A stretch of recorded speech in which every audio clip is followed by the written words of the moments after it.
মার্কিন president Donald Trump সম্প্রতি গাজা উপত্যকা থেকে ফিলিস্তিনিদের সরিয়ে যুক্তরাষ্ট্রের নিয়ন্ত্রণে নেওয়ার যে প্রস্তাব দিয়েছেন সেই পরিকল্পনার প্রশংসা করেছে ইসরায়েলি প্রধানমন্ত্রী বেনিয়ামিন নেতানিয়াহু।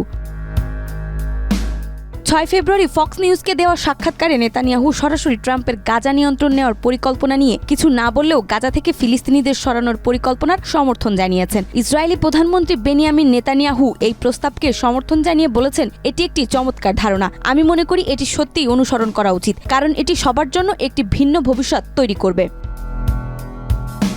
তবে এই প্রস্তাবটি আন্তর্জাতিক পর্যায়ে ব্যাপক সমালোচনার জন্ম দিয়েছে। জাতিসংঘের মহাসচিব অ্যান্তোনিও গুতেরেস বলেছেন, ট্রাম্পের পরিকল্পনা একটি ফিলিস্তিনি রাষ্ট্র গঠনের সম্ভাবনাকে চিরকালের জন্য অসম্ভব করার ঝুঁকি তৈরি করছে। ফিলিস্তিনিরা এই প্রস্তাবকে প্রত্যাখ্যান করে গাজায় তাদের বসবাসের অধিকার রক্ষার অঙ্গীকার করেছেন। গাজাবাসী বলেন, আমরা আমাদের ভূমিতে থাকতে চাই।